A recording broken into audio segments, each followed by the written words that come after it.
Mpe Bwana makofi ya shangwe. Hallelujah. Yes. Thank you Jesus. Praise wachache. Mama Nasha, naomba wachache mrudi. Milima yayeyuka mbele zako, nani kama wewe Mungu wetu. Naomba Mama Nasha endelee. Rima sheke. Yes, Mungu yuko hapa kutusaidia. Hatuwezi chochote wala kwa lolote. Rima shekerianda lama. My Father is here to help us. Jesus, we thank you. Wewe ni mwaminifu.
Asante Yesu. Asante Mwokozi. Ninamshukuru Mungu tena kunipa neema hii ya kusimama mbele yako na nisikukawize. Naomba fungua kitabu cha Wakorinto wa pili. Wakorinto sura ile ya pili.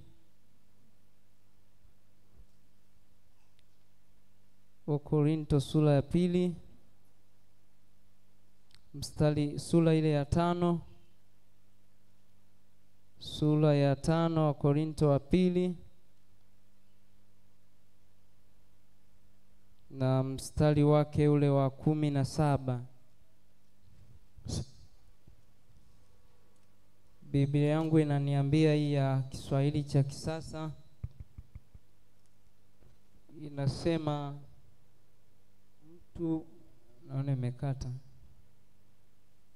mtu anapokuwa ndani ya Kristo anakuwa kiumbe kipya kabisa.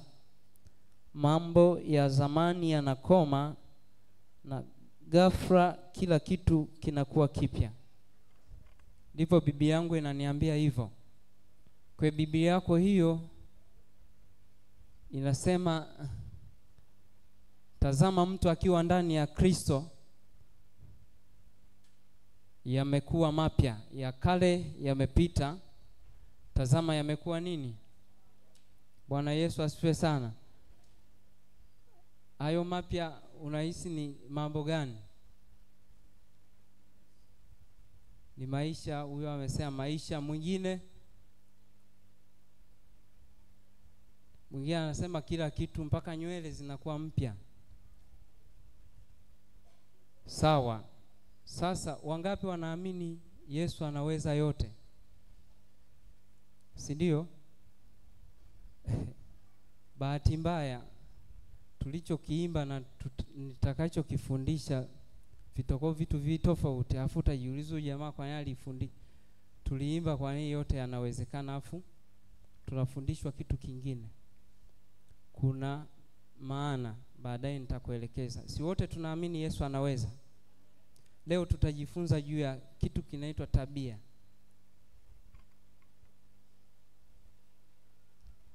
Kichwa cha ujumbe wewe andika tu tabia. Wataalamu wa masuala ya tabia wametoa tafsiri nyepesi kabisa, na we mwenyewe utaielewa, haihitaji kwenda chekechea. Tunaposema tabia ni mjumuisho wa matendo ya mtu. Kwa kuwa nazungumzia watu, sitagusa mambo ya taasisi kwa sababu wamegusa mpaka, unajua mpaka taasisi zina tabia, mpaka mifumo ina tabia. Sasa wewe andika tu ni jumla ya matendo ya mtu. Ule mlolongo wa matendo ya mtu ndio yanajenga tabia yako. Umenielewa mpaka hapo? Tunaposema Devi ni mchoyo, samahani nitakutolea mfano. Najua hatutagombana. Devi ni mchoyo, nini kinachoashiria Devi ni mchoyo? Si ni matendo Kama ulimuomba kitu akakunyima ndio unaweza ukasema, lakini pia bado hicho kitendo cha kukunyima lazima kiwe endelevu, ndio kinaitwa tabia. Amen. Hicho kitu ambacho kinaitwa tabia, hayo matendo ambayo yanajenga tabia ya mtu lazima yawe endelevu. Ongeza hiyo pointi. Usije ukaenda kwa mtu tu mara moja, Mama Salome naomba chumvi, hiyo siku hana akakunyima, unasema ni mchoyo. Uzuri aliyesimama mbele yako, nina leseni ya kimataifa juu ya mambo ya tabia. Kwa naelewa ninachosema. Tunaposema mtoto huyu ni mgomvi, manake lazima awe anagombana mara kwa mara au kila siku. Bwana Yesu asifiwe sana. Kwa unaposema mtu fulani ana tabia nzuri, lazima uwe ni matendo yake ya mara kwa. Amen. Hiyo utaipata kwa Dorcas. Hiyo usiandiko, utasoma wewe. Dorcas alishuhudiwa kuwa na matendo mema, si ndio jamani? Kwa sababu kwa kiwashonea wajane nguo mara kwa mara ilikuwa ni kitu cha kujirudia. Bwana Yesu asifiwe sana. Sasa nirudi huku, kwa nini? Andika hilo swali. Kwa nini watu wengi tuliomwamini Yesu pamoja na uweza wake, bado maisha yetu yako vile vile?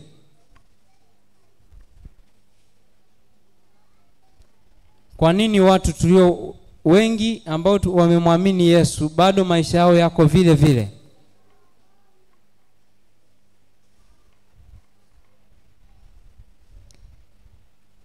Wakati natafuta kuelewa hapo, nikagundua shida sio shetani. Wengi tunakimbilia shetani, labda vita ni kali, sio nini, kakaenda kakarudi. Nikawa najifunza juu ya kitu kinaitwa tabia ya mtu. Watu wengi tumeokoka, lakini tabia zetu bado ziko vile vile. Tofauti na mtazamo wa Mungu tunaoona kutoka kwenye maandiko. Na andiko ambao nitatembea nao ni hili na lingine tu la mwisho ambao nitasoma la mfano. Basi tutakuwa na vitabu viwili. Vingine nitavitaja tu juu kwa juu, kama utaandika ni wewe. Ila mimi nitasoma vitabu viwili tu. Biblia inasema mtu akiwa ndani ya Kristo, maana yake akiokoka. Na kitabu cha Wakolosai anasema maana kuokoka unahamishwa. Unapokuwa umemwamini Yesu unahamishwa kutoka ufalme wa giza kuingizwa kwenye ufalme wa mwana wa pendo lake, si ndio? Ni Wakolosai 1:13 kitu kama hicho. Sasa anasema mtu akiwa ndani ya Kristo, yani ukiwa ndani ya maisha mapya ya kwanza, Biblia inasema inatarajia huyu mtu awe amebadilika, mambo yake ya zamani yawe yamepita, yawe mapya. Tazama yamekuwa nini? Hayo mambo yanayotajwa hayajatajwa mavazi. Hicho Mungu anachotarajia kukifanya kuwa kipya ni tabia, ni mwenendo. Nitakupa mfano mwepesi uelewe. Mtu anapokamatwa na kuwekwa, wale tuenda Iringa tulifika gerezani, tulipata fursa ya kwenda gerezani. Mtu ukikamatwa ukawekwa gerezani, automatic maisha yanabadilika.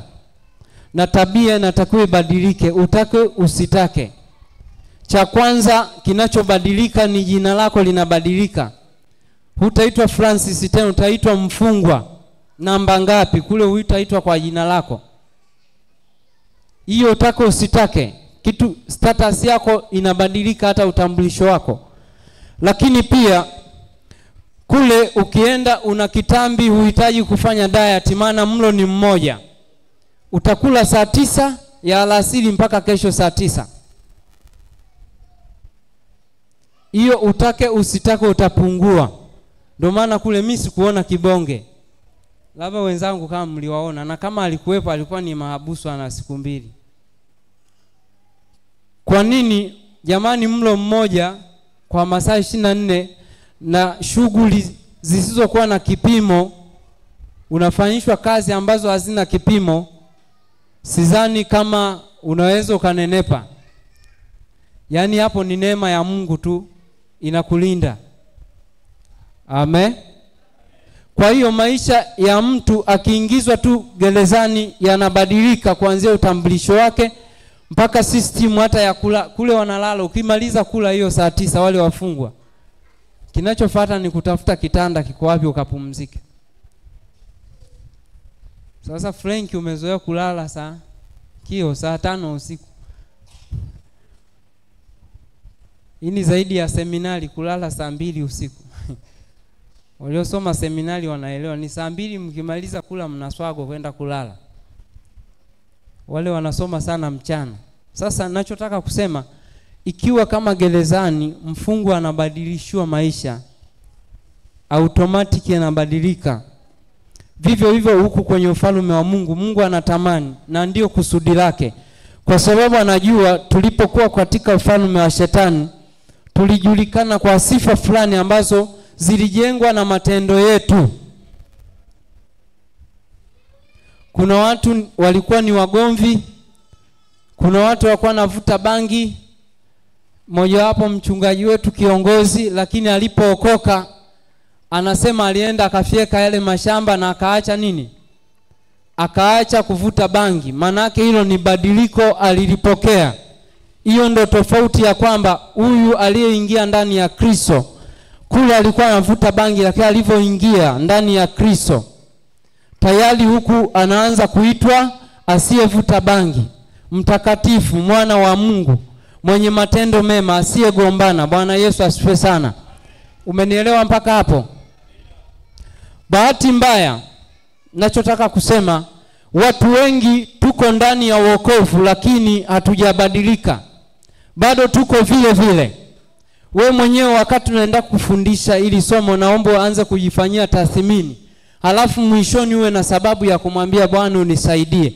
Kwa sababu hizo tabia za zamani zimetukwamisha kufika mahali ambako Mungu alikusudia. Kwa sababu cha kwanza, ili Mungu akufikisha anakotaka, lazima ukubali mabadiliko. Kwa nini? Kwa sababu umeingia kwenye ufalme mpya, lazima ufuate kanuni na taratibu za ufalme mpya. Ulikuwa unavaa kimini, lazima uanze kuvaa kwa heshima na adabu kama maandiko yanavyosema. Ulikuwa unakunywa pombe, huku unaitwa mnaziri wa Bwana, huwa halewi. Haleluya. Sasa kama uko ndani ya Kristo bado unaenda kuonja moja moto moja baridi, wewe bado hujabadilika. Na bado ahadi za Mungu hazitatimia kwako. Tuna changamoto leo. Hivi hujawahi kujiuliza swali, tangu umeanza kuambiwa Bwana akubariki, mchungaji mpaka anaweka na mkono juu yako Mungu akubariki, umeshatoa mpaka dhabihu nyingi, lakini unakuta maisha yako vile vile. Ulishawahi kujiuliza shida ni nini?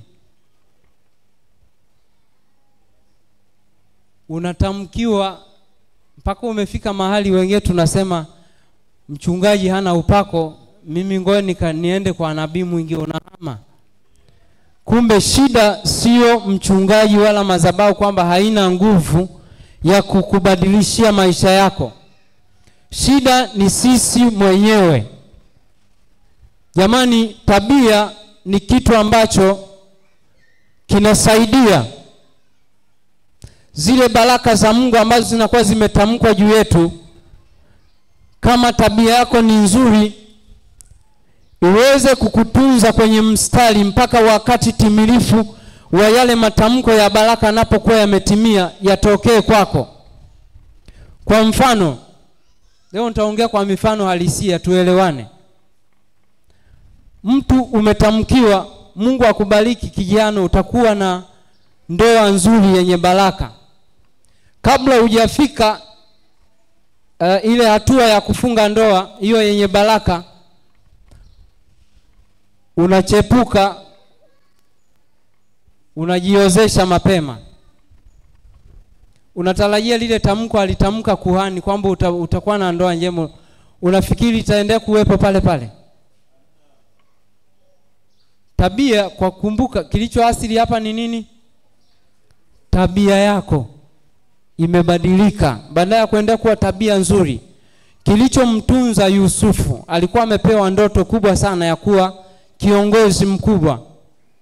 Kilichomsaidia Yusufu ahadi za Mungu zitimie ni kuendelea kuwa na tabia nzuri, hakubadilika. Alikuwa ameambiwa miaka 17 nyuma kwamba atakuja kuwa kiongozi. Tunaona hapo katikati anakutana na changamoto ya kutaka kuuawa na ndugu zake, wanashindwa, Mungu anamtetea, lakini anauzwa, anafanyika kuwa bidhaa kwa Wamidiani, wafanyabiashara, wakaenda kumuuza Misri. Akawa kijakazi kwa amiri jeshi wa jeshi la Farao aliyekuwa anaitwa Potifa. Anafika pale, anaendelea na kazi kijana, Biblia inasema Bwana akawa naye. Anaendelea kula bashishi, lakini bado zile ndoto alizoonyeshwa hazijafanyeje? Hazijatimia. Kijana akaenda kutunza mwenendo mzuri. Biblia inaniambia dakika ya mwisho likatokea mtihani wa mwisho. Wapendwa, kabla Mungu hajakuinua kuna mitihani ya kuverify tabia yako. Anatumiwa mke wa bosi wake, anamtamani alale naye. Na sio kwamba alikuwa anahitaji tendo la ndoa yule mama. Yule mama alikuwa tu anatumiwa na kupima mwenendo mzuri wa kijana Yusufu, kama ataenda kumaintain ili yale mambo yatimie. Maana pale angejichanganya, hakuna kingeendelea tena. Na bado Mungu asingeonekana kuwa muongo, kwa sababu ni yeye ndiye ameiacha njia ya Bwana. Haleluya. Yusufu anajaribiwa wakiwa wawili. Watu wa mpira wanasema 1 against 1. Mshambuliaji na beki. Sasa tuashumu Yusufu alikuwa beki, si ndio? Mshambuliaji machachari akatumia mbinu zake zote mpaka akavuta shati. Lakini kijana akasema huondoki hapa, afe beki au utoboke mpira. Kijana akala mbio, akashinda lile jaribu, akaenda kutunza ile tabia nzuri. Na hatimaye anakamatwa tena, mtihani mwingine, anawekwa gerezani. Bado kijana anaenda kuonyesha tabia nzuri, na tunaona anapata kibali mbele ya mkuu wa gereza. Bwana jela anampenda Yusufu. Tunaona kule yeye anawekwa kwa nyampala, kiongozi wa wafungwa wenzie. Kwa nini? Kwa sababu mema alienda kutunza ile tabia nzuri ya kumheshimu Mungu, ya kuenda kuyachuchumia yale maono mazuri, yale matamko Mungu alimpa kwenye maono. Alienda kutunza ile picha mbele ya baraka alizotamkiwa na Mungu. Hatimaye inatimia, tatizo linatokea kwenye nchi kupitia mfalme. Yusufu ndiye anakuwa appointed kwenda kulitatua lile tatizo. Anaenda kulitatua, tayari Bwana anamtoa gerezani, na ile ndoto inaenda kutimia, ile aliyoiona miaka 10 iliyopita. Pigie Bwana makofi. Nataka nikuhakikishie, kama Yusufu angebadilisha tabia yake, akalala na yule mama, ile ndoto ya kuja kwa kiongozi mkubwa tena kwenye taifa ambalo hakuwa raia wa ile nchi, isingelitimia. Yale maono ya kuinamiwa na nyota na mwezi na jua yasingekuja kutimia. Ndivyo inavyotokea kwetu sisi. Tumetamkiwa baraka nyingi sana, tumetoa sadaka nyingi sana, dhabihu za kunenewa maisha mazuri ya baadaye, lakini tabia zetu zimekuwa mbovu. Tumeshindwa kuliheshimu neno la Mungu, tumeshindwa kuwa na tabia nzuri. Tunachepuka, unaambiwa usinywe pombe, unaenda unakunywa. Unaambiwa usiwe na wake wawili, unaenda unakuwa nao wa pembeni. Na bado unaamini yale matamko mchungaji alitamka, mwaka huu lazima nitoboe, na bado utoboi. Watu tumejimilikisha mwaka kwamba huu mwaka ni wa kwangu, lazima nitoboe, lakini mwaka ndio unazidi kuwa mbaya. Shida ni nini? Shida sio Mungu, shida sio mchungaji, shida sio madhabahu. Shida ni wewe uliacha tabia nzuri ukaingia kwa tabia mbaya, na Mungu atembei na watu wenye tabia mbaya, kwa sababu Mungu ni Mungu mwenye tabia nzuri. Kwa nini? Cha kwanza, Mungu hadanganyi. Najua hii ni zege watu hawataipenda, lakini watu wengi tumekwama pale tulipo kimaisha, kiroho, kihuduma, kwa sababu tuna tabia mbaya. Watu tabia tulizonazo ni zile zile. Hatuwezi kumtofautisha mama Msomba ambaye alikuwa hajaokoka na yule aliyeokoka. Tabia ni zile zile. Halafu ndio ametamkiwa matamko mengi ya kubarikiwa, lakini maisha yake yako vile vile. Kwa nini? Kwa sababu yeye mwenyewe anajua. Na wewe umejifariji kwa wakati wa Bwana, kwa majira ya Bwana timilifu. Wewe endelea kujifariji. Alafu moyoni mwako unajua kabisa tabia ninazozifanya hazimpendezi Mungu, na kwa mantiki hiyo hawezi kutimiza zile ahadi alizoahidi. Mtu ni muongo vile vile kama alivyo, tena ameshazidisha. Mimi naamini hapa 100% tunadaiwa. Sema tunadaiwa. Unaweza ukawa unadaiwa benki, unadaiwa Uzimatele Saccos, unadaiwa na jirani yako hapo umekaa naye hapo. Wengine hata kusalimiana ya mkimu mmeshaacha. Lakini ninachotaka kukuambia, wote wengi tunadaiwa, hata mimi. Ila inategemea mdaiwa ana sifa zipi. Kuna mdaiwa ameshakuwa muongo sugu, kesho tunakutumia hela yako. Kesho tu, wala usinikabe. Kesho tu. Umeshadanganya mara, wakati hiyo kesho unajua kesho hiyo hela haipo. Kwa nini usiseme ukweli? Kwa sababu unayedaiwa wewe sio wa kwanza. Sema ukweli. Mtumishi wa Bwana, mimi kwa kweli mazingira yangu sio mazuri. Yeremia upo? Tunadaiwa baba. Shida ni tabia. Kuna wengine tuko hapa yamkini tumefika kwenye vile vigezo vya benki kwamba huyu hakopesheki. Umeshachapishwa tayari kwenye mitandao ya benki kwamba huyu haruhusiwi kukopeshwa. Au ni mambo anamfundishaga rafiki yangu afanya kazi benki. Kuna watu wamedaiwa sugu mpaka wamechapishwa kwenye mitandao ya benki zote kwamba huyu ukimwona nuru simpe, msimkopeshe. Sasa yamkini wewe sio benki, ni humu kanisani wamesha kuambia huyu msimkopeshe, ni muongo sana. Shida sio kwamba hujalipa, shida ni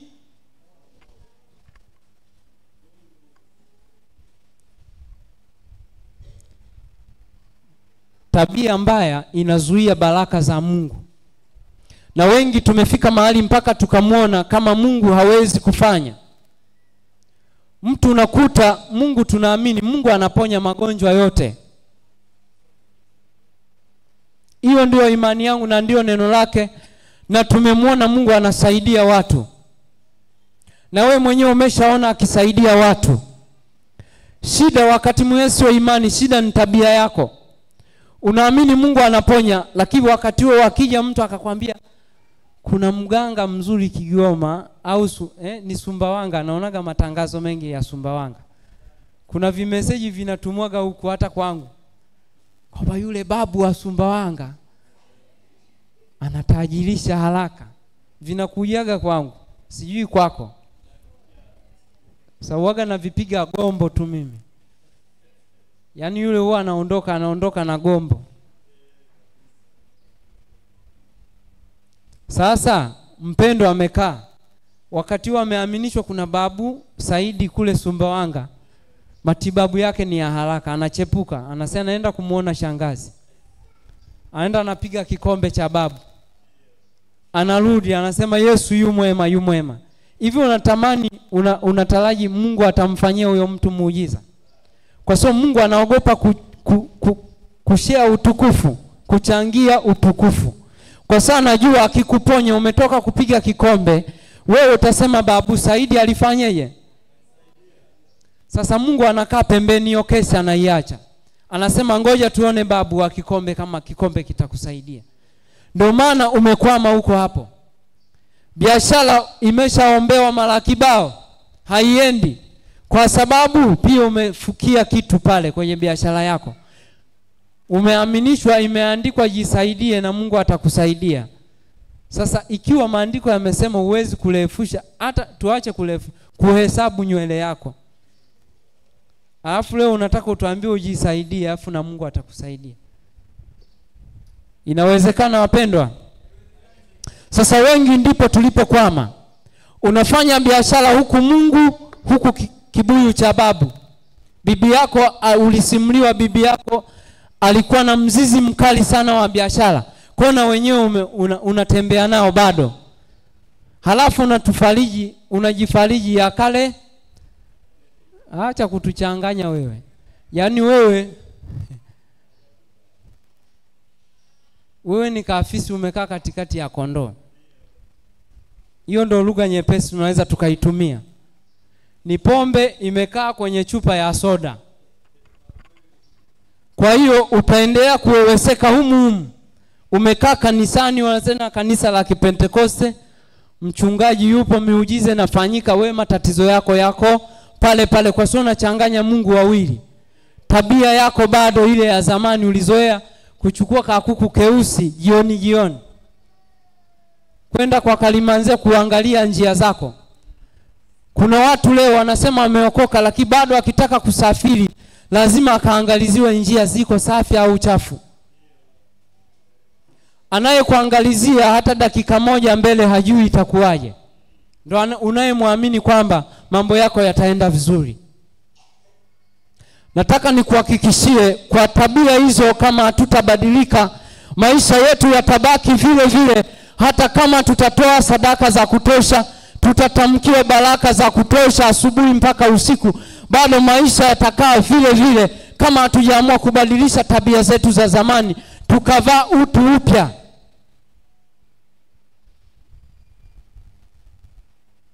Naomba tusome mfano wa watu watatu. Yesu alitoa mfano wa watu watatu.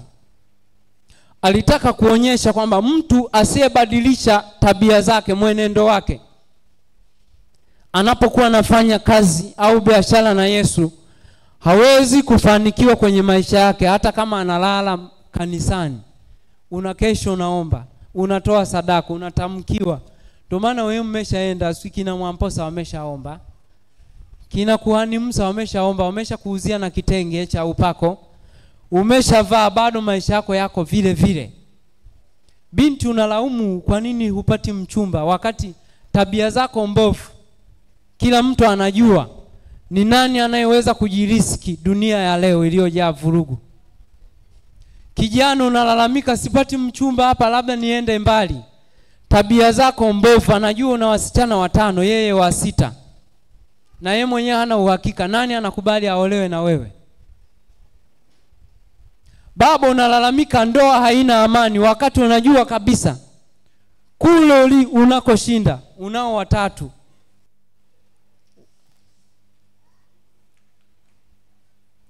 Alafu unaomba Mwenyezi Mungu atatusaidia.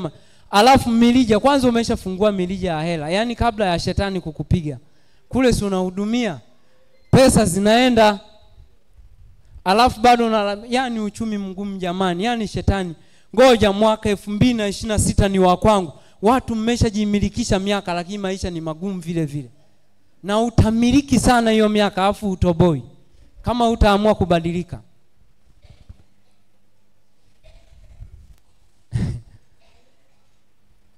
Yani ni zege. Hata amina ikikosekana mimi nahubiri. Haleluya.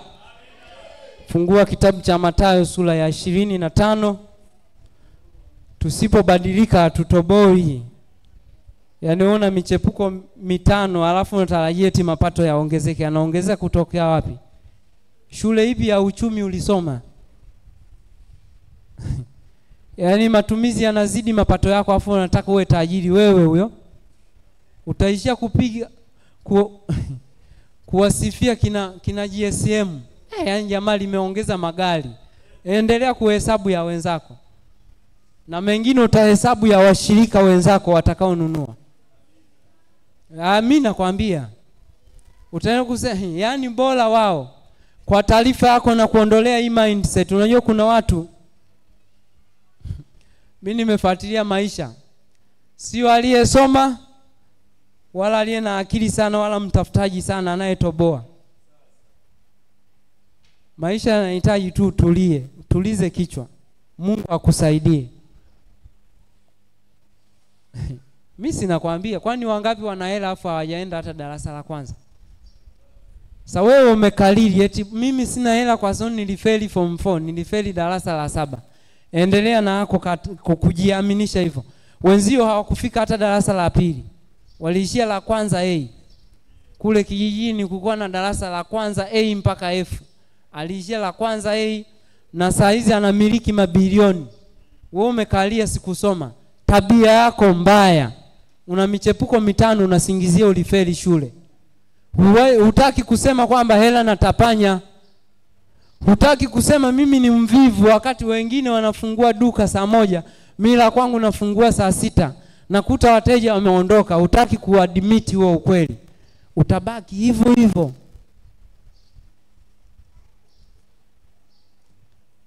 Mathayo sura 25 mstari wa 14. Biblia inasema pia ufalme wa Mungu unafanana na mtu aliyekuwa akiondoka nyumbani kwake kusafiri safari ndefu. Ya kwako imesema safari ya mbali. Aliwaita watumishi wake na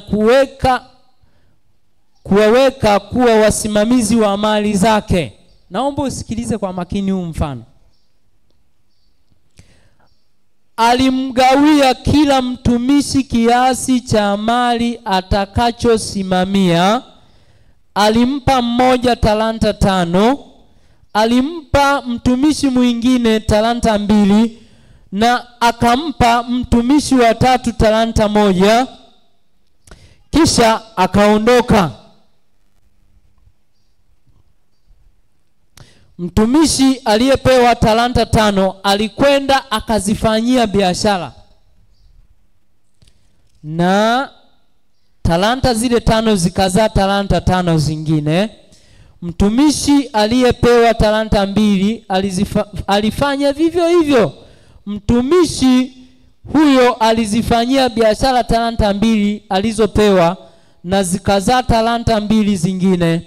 Lakini mtumishi aliyekabidhiwa talanta 1 alikwenda akachimba shimo, kisha akafukia talanta 1 aliyopewa na bwana wake.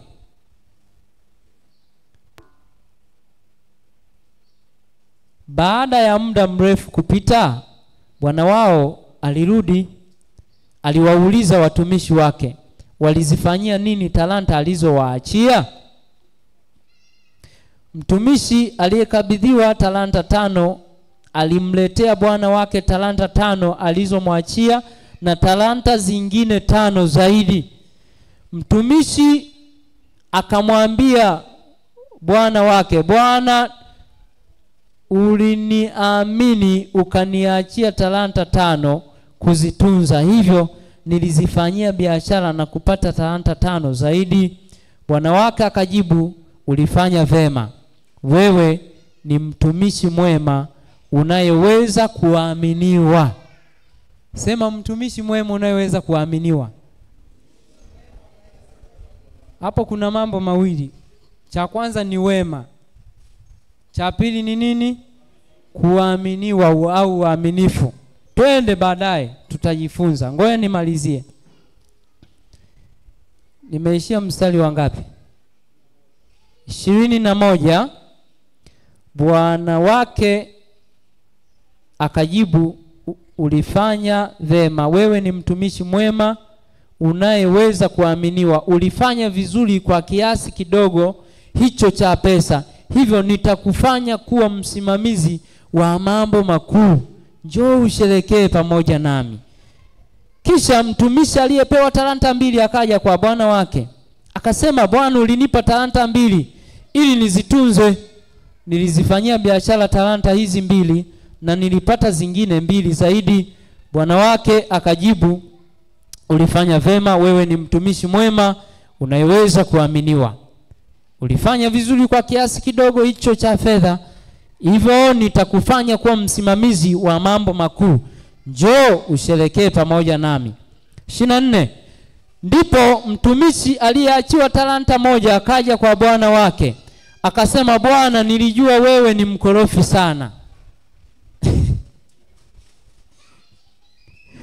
Unavuna usichopanda, unakusanya mazao mahali ambapo hukupanda mbegu yoyote.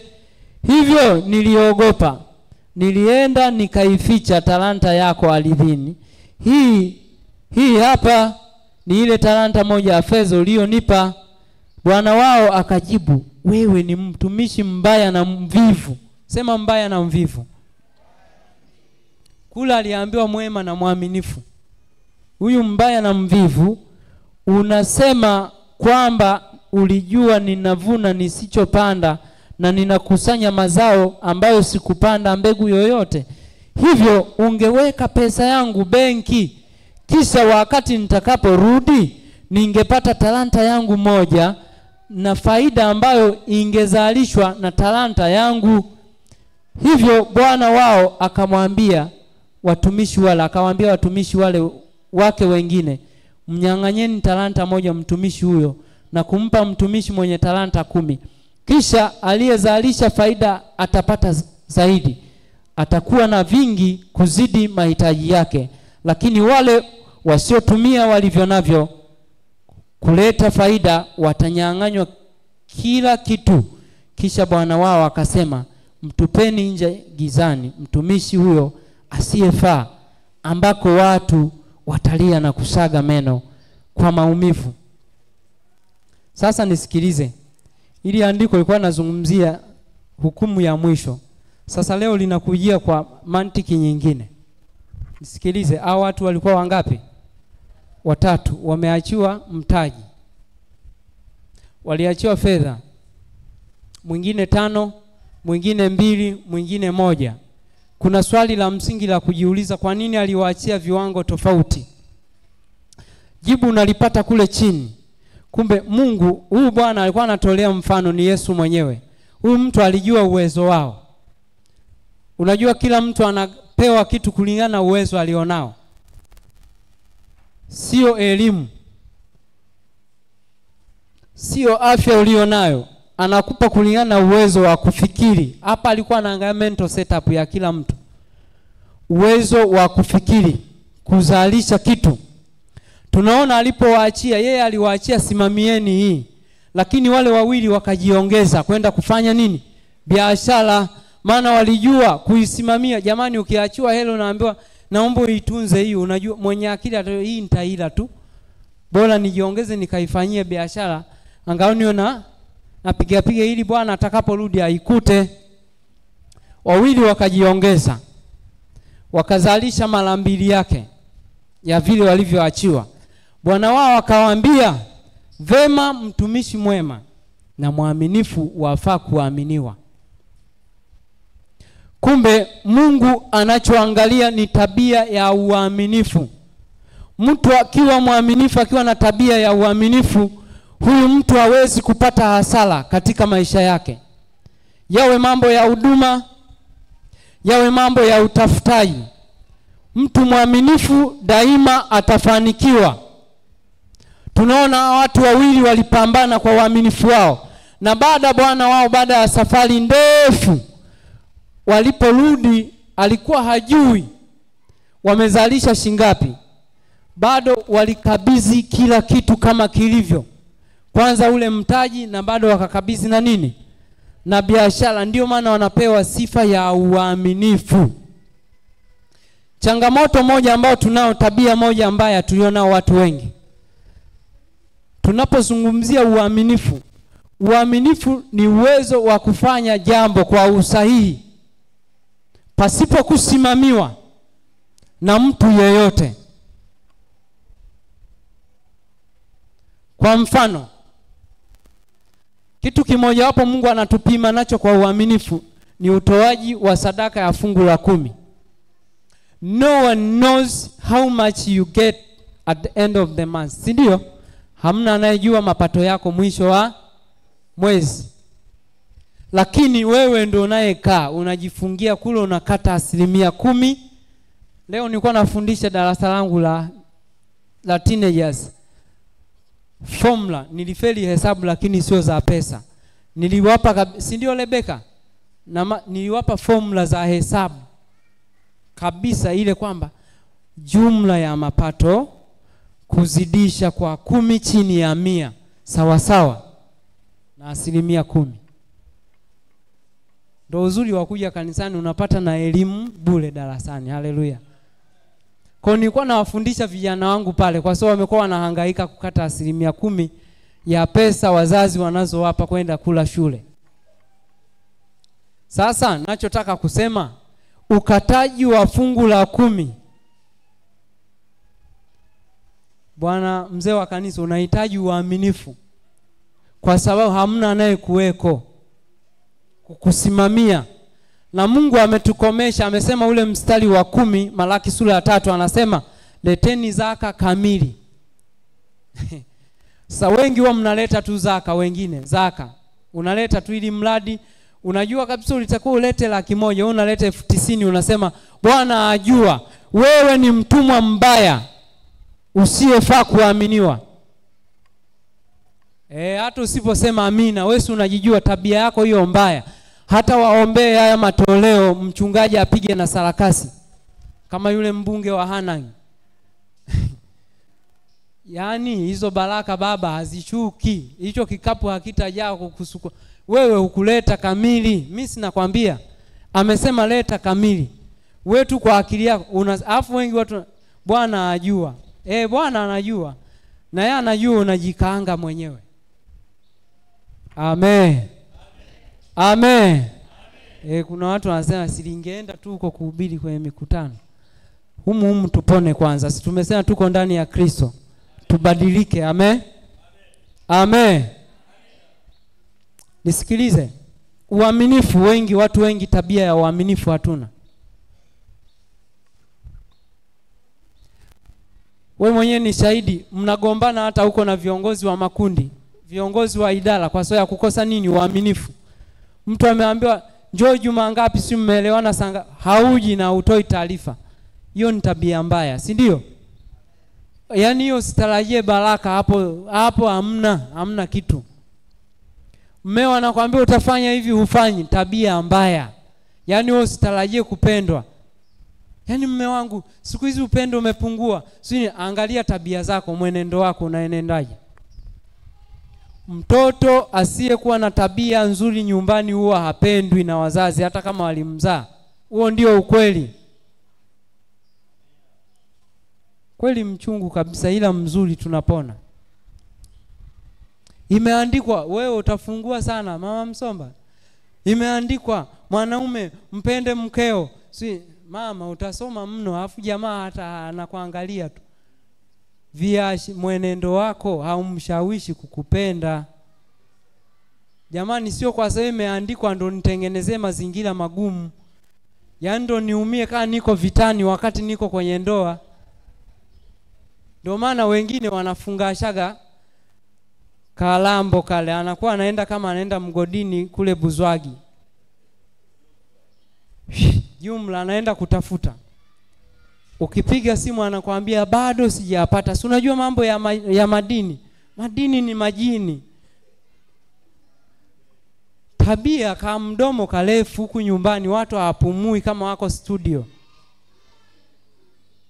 Tabia yako mbaya, usitarajie baraka kwenye ndoa yako. Amen. Amen. Leo ni ngumu ni ngumu kuanzia kwa mhubiri mwenyewe. Uzuri mhubiri mwenyewe hajafika mbinguni, na huu ni msumeno huu unakula kote. Haleluya. Kuna watu tumeharibu maisha yetu kwa sababu ya tabia mbaya. Kuna kitu kimetokea, mtu badala avute pumzi unakurupukia vitu. Matokeo yake hata kama umeambiwa ndoa yako itakuwa ya amani, itakuwa ya baraka tele, kama mdomo karefu, mama usisahau hizo baraka tele. Badala ya baraka tele, makofi yatakuwa tele. Kununiwa kutakuwa tele, matumizi yatapungua tele. Mnanielewa sema? Yaani hajui kabisa kutunza. Angalia wenzako wanatunza. Wanasuka mara 2 kwa wiki. Jamaa atakuwa anakuambia hamia huko. Alafu ndo unazidi kuumia. Anakuambia hamia huko. Yaani ulijua unatikisa. Kumbe ndo liliko inamia. Linakuangukia. Bwana tuhurumie sana. Shida ni tabia. Watu wengi hatukonsidi tabia. Tumekuwa waaminifu, tutatoa nini, tutafanya nini, tutaombewa, tutatamkiwa baraka, lakini tabia zetu zinatuangusha kupokea. Kwa sababu tabia ni mojawapo ya bakuli au kapu la kupokelea zile baraka Mungu ametuahidi. Sasa anapochungulia anaona kapu limetoboka, anajua hata nikizishusha zinamwagika chini. Amen. Tunaelewana hapo Hao wawili wakaambiwa mtumwa mwema na mwaminifu. Kumbe ukiwa na tabia njema na uaminifu kawepo, lazima ufanikiwe. Yule Biblia inasema aliwaachia na akasema nitawaweka juu ya makubwa zaidi ya haya. Kumbe wapendwa, kuna muda Mungu ameshindwa kutufanikisha aidha kwenye huduma au kwenye mambo yetu ya kifamilia au kiuchumi, kwa sababu tumeshindwa kuwa na tabia nzuri na uaminifu. Amen. Angalia huyu bwana wa 3. Anaenda anaifukia tena alizini. Anaulizwa, anasema nilijua we ni mkorofi sana. Sasa unavuna usipopanda. Hivi ni kweli? Kwa akili huyu jamaa si kwa chizi huyu. Hasa anavunaje asipopanda wakati alimwachia mbegu? Kwa akili ya kawaida huyu jamaa, na hao watu tunao kwenye mwili wa Kristo. Watu waliovurugwa. Wamebaki kulaumu tu. Yaani Mungu kumbe mwizi wa fungu la 10. Sio mtii kwa viongozi wako. Unabaki yaani Mungu hanibariki kabisa. Ukienda kwa maombi ni kumlaumu tu. Yaani Mungu unatazama tu wengine. Angalia wengine wanaongeza. Wewe ni chizi kama haka kajamaa. Unamlaumu Mungu wavuna usipo. Mungu alishapanda kwako, mtaji upo. Shida ni tabia zako, hutaki kubadilika. Wewe unataka uishi kama uko ulaiani wakati uko gerezani. Unataka uishi kama uko gerezani wakati tayari uko wapi? Ulaiani. Kwa sababu pia kuna shida, mfungwa akitaka kuishi ulaiani kama gerezani, nalo ni tatizo. Akitaka kila muda askari awe nyuma wakati yuko ulaiani, huku hamna askari mtaani. Asukumwe kila kitu asukumwe. Na kuna watu nataka hivyo. Yaani mpaka uelekezwe kazi ya Mungu, jamani twende tukaimbe, mpaka upigiwe simu. Jamani leo ni mazoezi, wakati anajua ni muimbaji. Hiyo huduma unatarajia Mungu ataiongeza jamani? Alafu unasema mwenyekiti ni mkorofi sana. Yaani yeye anatusukuma tu kama vile sauti ametuwekea yeye. Kwa kauli hizo mama, kuimba utakusikia kwa jirani. Kuinuliwa utakusikia. Amen. Utabaki nako ka sauti kama ka kwangu. Hakaeleweki ka 5, ka 10. Utabaki hivyo hivyo.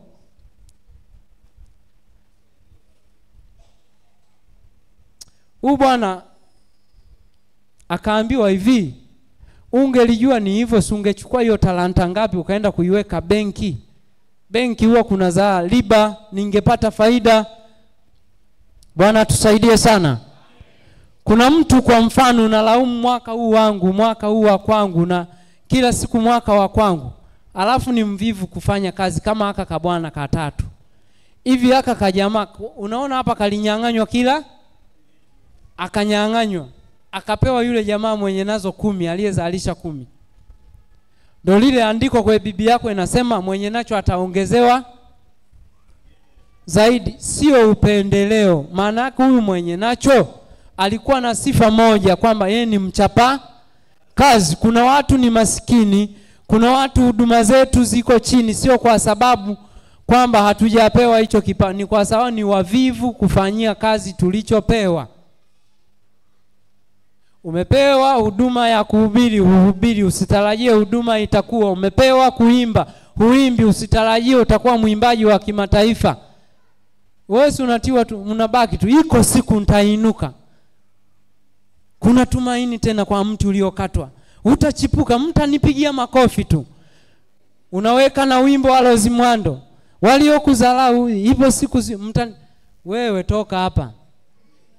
Kwa tabia hizo za uvivu wa kufanya mazoezi, za kufunga na kuomba, usituchanganye na hizo nyimbo.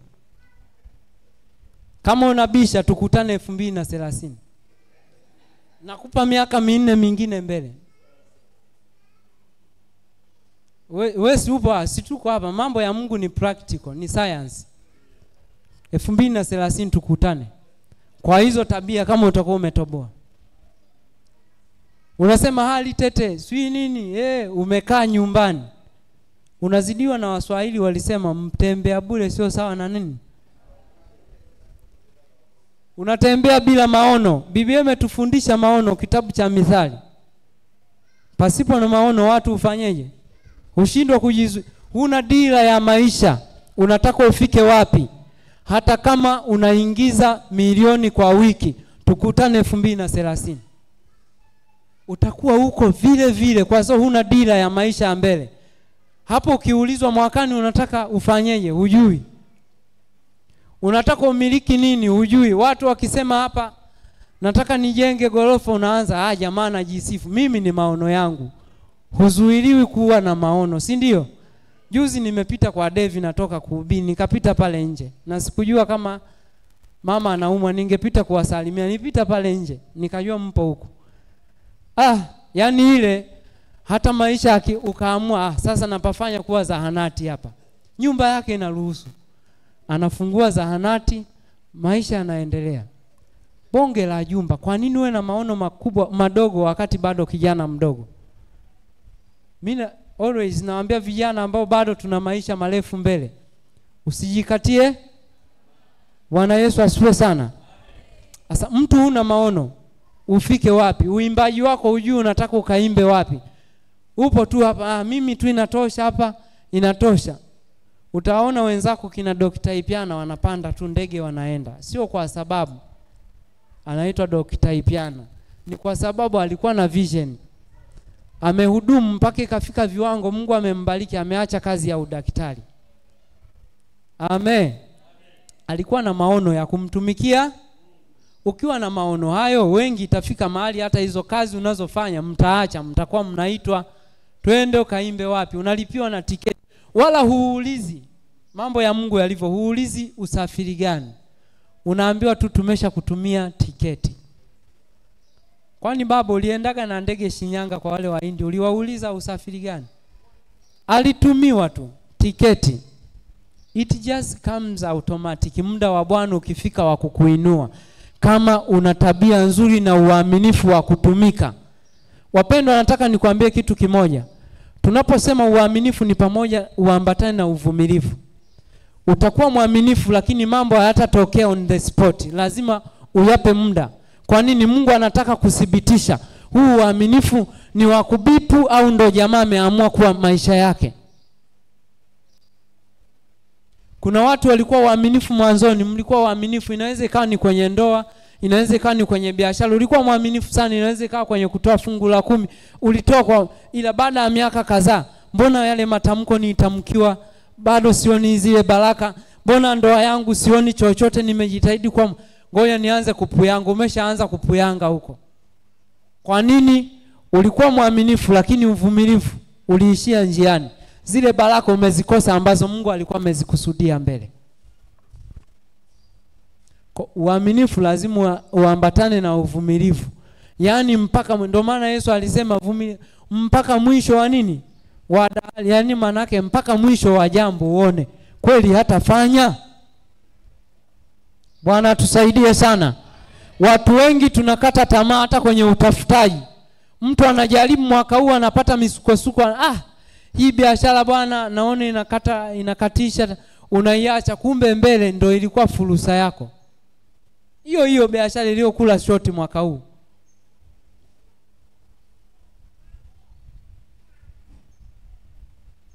Wapendwa, tujifunze kuwa waaminifu na wavumilivu. Toa kama ni sadaka, kama ni kwenye familia, kama ni kwenye kutafuta, tafuta nani stop. Ukutane na magumu, wewe endelea. Umekamatwa na trafiki, dereva, usije ukazana na susa hii kazi ya udereva, wewe nikaanze kuuza migebuka, baba utafeli. Yamkini Mungu amekupa hicho kipawa, ndo atakutolea huko. What if ukaja kukutana na neema?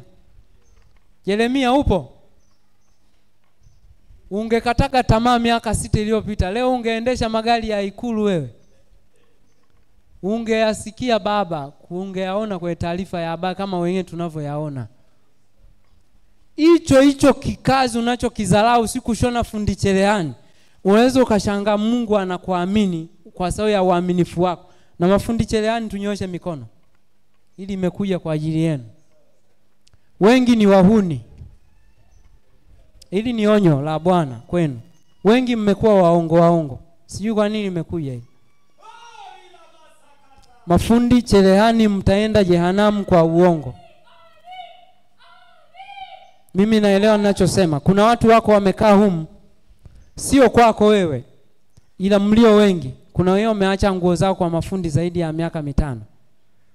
Unamdanganya njoo nitashona kesho, ushoni. Ndio maana hamsogei. Kila siku kama ambavyo mnapiga miguu hapo hamsogei mbele. Hata uchumi hauendi mbele kwa sababu sio waaminifu.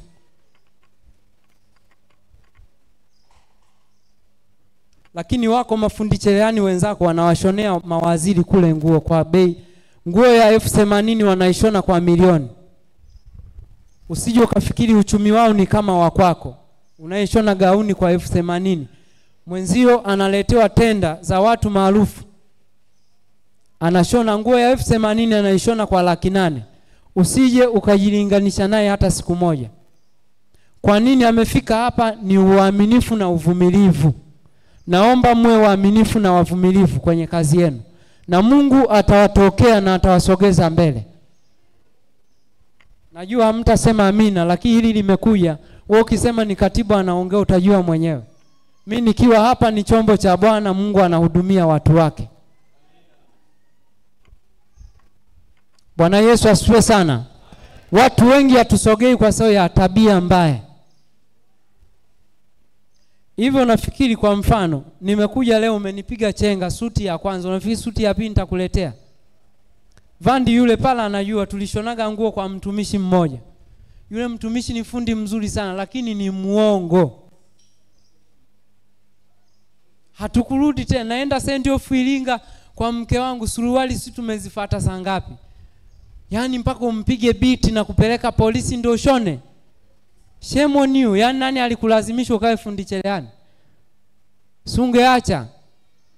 Unapata riziki mwenyewe, mmekubaliana wenyewe, bei umejipangia mwenyewe, na mbaya zaidi ulishalipwa hela yote, afu unakuwa sio mwaminifu. Alafu unataraji mteja anaondoka na nunguniko, unatarajia kesho Mungu aongeze wateja. Baba, utaomba mpaka upala hautakuwa na nywele hata kidogo. Washirika hatusogei kwa sababu sisi wenyewe tabia zetu mbovu, sio waaminifu. Mpaka wenyewe tutahama na kanisa tutasema mchungaji hana upako. Wewe ndo huna bakuli lako la kupokelea baraka limetoboka. Amen.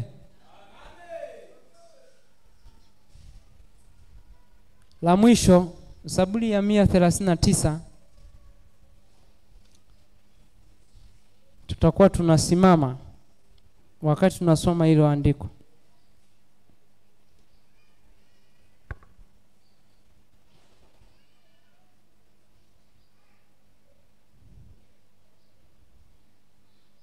Zaburi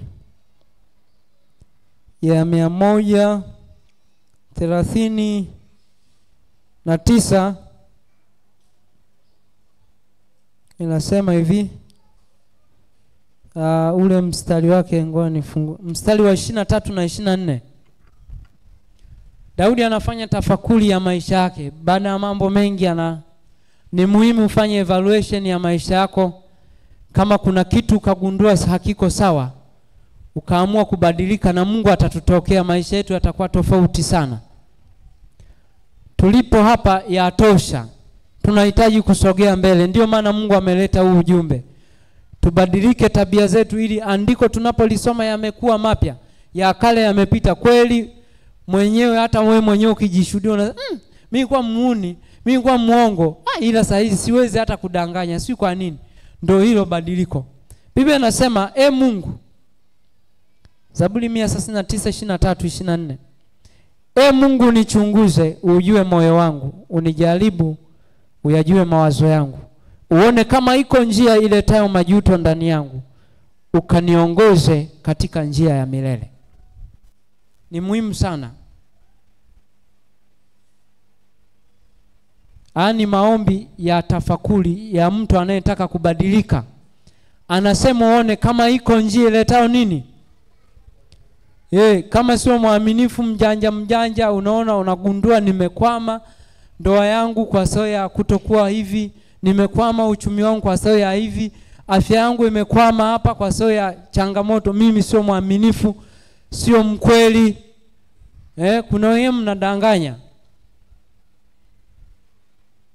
Ukiruhusu Mungu akupeleleze moyoni mwako, ukafungua moyo wako, Mungu yuko tayari kukubadilisha.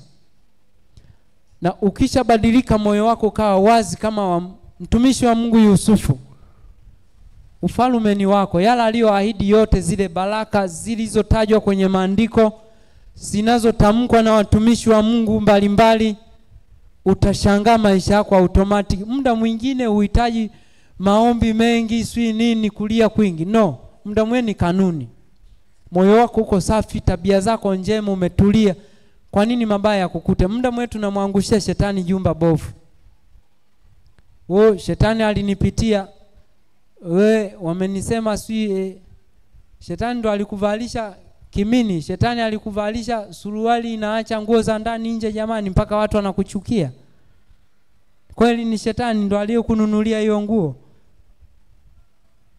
Hebu tukifika hapo tuwe wa kweli mioyoni mwetu. Amen. Wengine tumekuwa waaminifu mbele za kanisa. Tukiwa hivi wote watakatifu. Tukitoka hapa mbuzi kakata kamba. Tunayoyafanya huko sirini ambako ndiko Mungu anapima uaminifu. Wewe mwenyewe unajua. Simama kwa miguu yako.